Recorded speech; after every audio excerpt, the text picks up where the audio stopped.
Leur attention fut appelée ailleurs. Madame Croft s'en allait. « Nous nous séparons ici, je crois, Frédéric. Je retourne chez moi et vous avez un rendez-vous avec votre ami. Ce soir, nous aurons le plaisir de nous rencontrer tous à votre soirée, dit-elle à Anna. Nous avons reçu hier l'invitation de votre sœur et j'ai compris que Frédéric était invité aussi. Vous êtes libre, n'est-ce pas, Frédéric ?»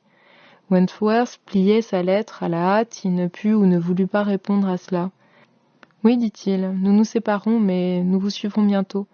C'est-à-dire Harville, si vous êtes prêt, je le suis dans 1 minute. Je sais que vous ne serez pas fâché d'être dehors. » Wentworth, ayant cacheté rapidement sa lettre, semblait pressé de partir. Anna n'y comprenait rien. Harville lui dit un amical adieu, mais de Wentworth, elle n'eut pas un mot, pas un regard, quand il sortit. Elle n'avait eu le temps de s'approcher de la table quand la porte s'ouvrit et il rentra. Il s'excusa, disant qu'il avait oublié ses gants. Il s'approcha de la table et, tirant une lettre de dessous les autres papiers, la mit sous les yeux d'Anna en la regardant d'un air suppliant. Puis il sortit avant que Madame Musgrove eût le temps de voir s'il était entré. Anna fut agitée au-delà de toute expression. La lettre, dont l'adresse Miss A.E. était à peine lisible, était celle qu'il avait pliée si rapidement. On croyait qu'il écrivait à Benwick, et c'était à elle.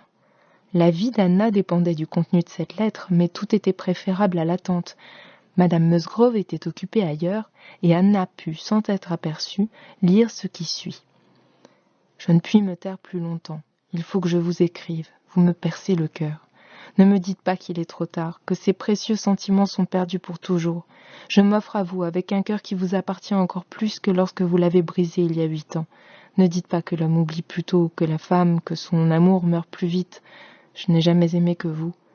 Je puis avoir été injuste, j'ai été faible et vindicatif, mais jamais inconstant. C'est pour vous seul que je suis venu à Bath, c'est à vous seul que je pense. N'avez-vous pas vu? N'auriez-vous pas compris mes désirs? Je n'aurais pas attendu depuis 10 jours si j'avais connu vos sentiments comme je crois que vous avez deviné les miens. Je puis à peine écrire. J'entends des mots qui m'accablent, vous baissez la voix, mais j'entends les sons de cette voix qui sont perdus pour les autres. Trop bonne et trop parfaite créature. Vous nous rendez justice en vérité en croyant les hommes capables de constance. Croyez à ce sentiment inaltérable chez F.W. Il faut que je parte incertain de mon sort, mais je reviendrai ici où j'irai vous rejoindre. Un mot, un regard suffira pour me dire si je dois entrer ce soir ou jamais chez votre père.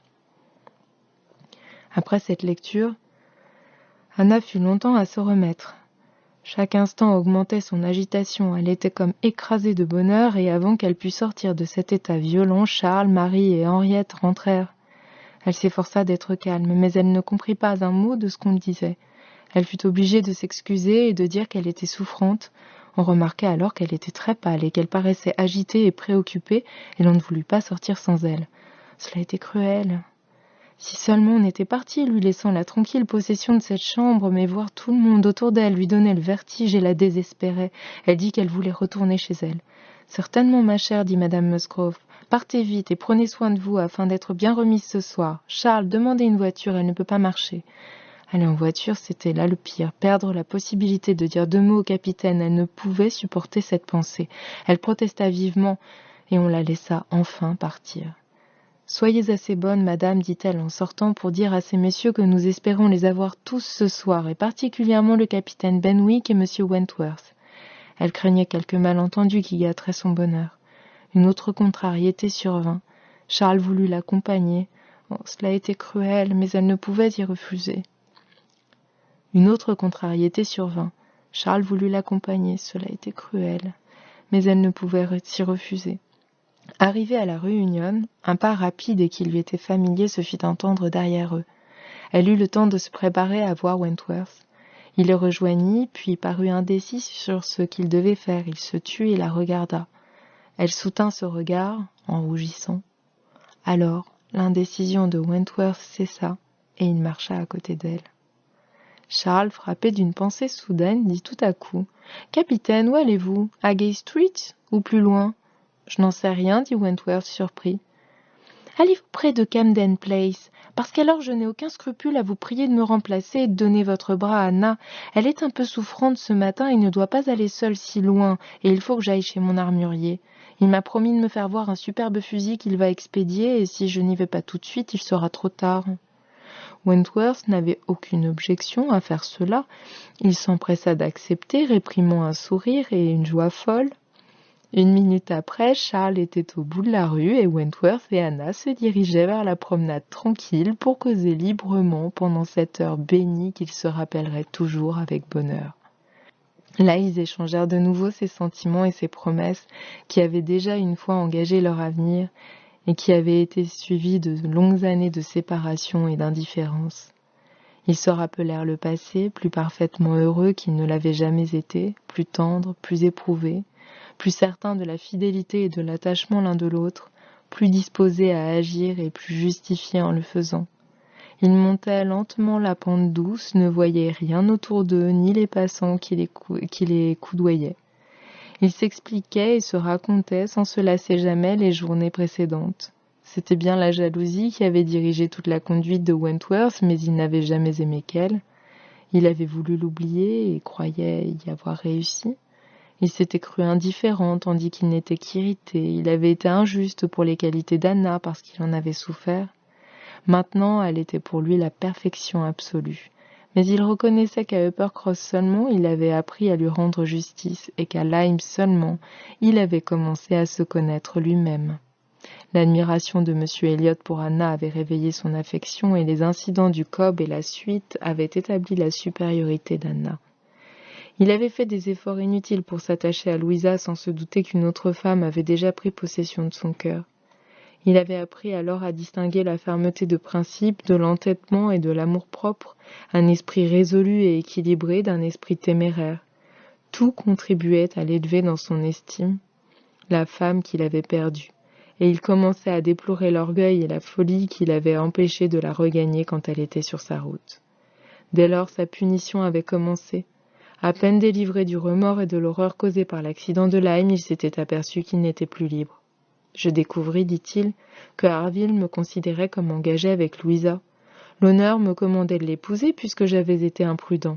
Je n'avais pas le droit d'essayer si je pourrais m'arracher à l'une de ces jeunes filles, au risque de faire naître des bruits fâcheux. J'avais péché, j'en devais subir les conséquences. Je me décidai à quitter Lyme, j'aurais voulu affaiblir par tous les moyens possibles les sentiments que j'avais pu inspirer. J'allai chez mon frère, il me parla de vous, il me demanda si vous étiez changé.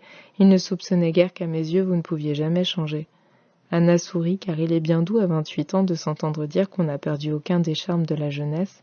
Elle comparait cet hommage avec d'autres paroles qu'il avait dites et le savourait délicieusement. Il en était là, déplorant son aveuglement et son orgueil, quand l'étonnante et heureuse nouvelle du mariage de Louisa lui rendit sa liberté. Ce fut la fin de mes plus grands tourments, car dès lors la route du bonheur m'était ouverte. Mais attendre dans l'inaction eût été trop terrible. J'allai à Bath. « Me pardonnez-vous d'y être arrivé avec un peu d'espoir ?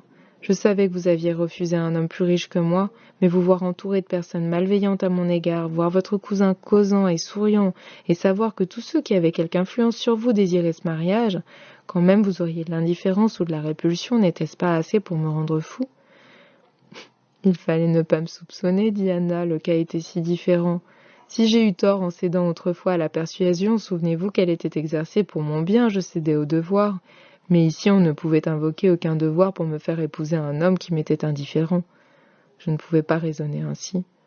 J'étais la proie de ces vieux sentiments dont j'avais tant souffert. Je me souvenais seulement que vous aviez abandonné, croyant aux autres plutôt qu'à moi, et qu'enfin vous étiez encore avec la même personne qui vous avait guidé dans cette année de malheur.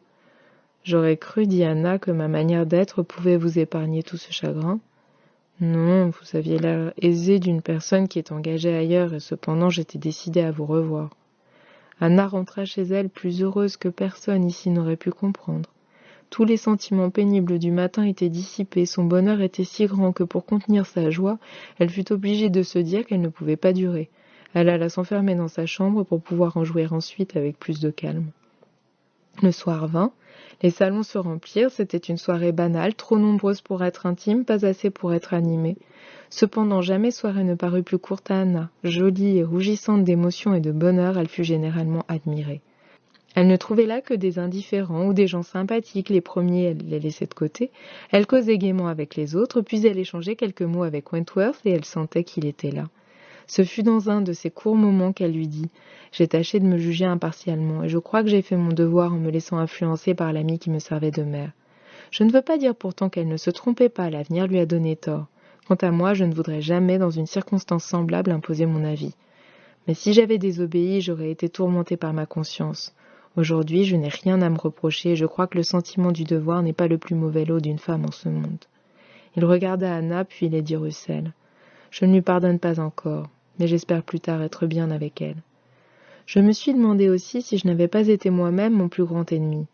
Dites-moi, si je vous avais écrit quand je fus nommé commandant de la Laconia, m'auriez-vous répondu?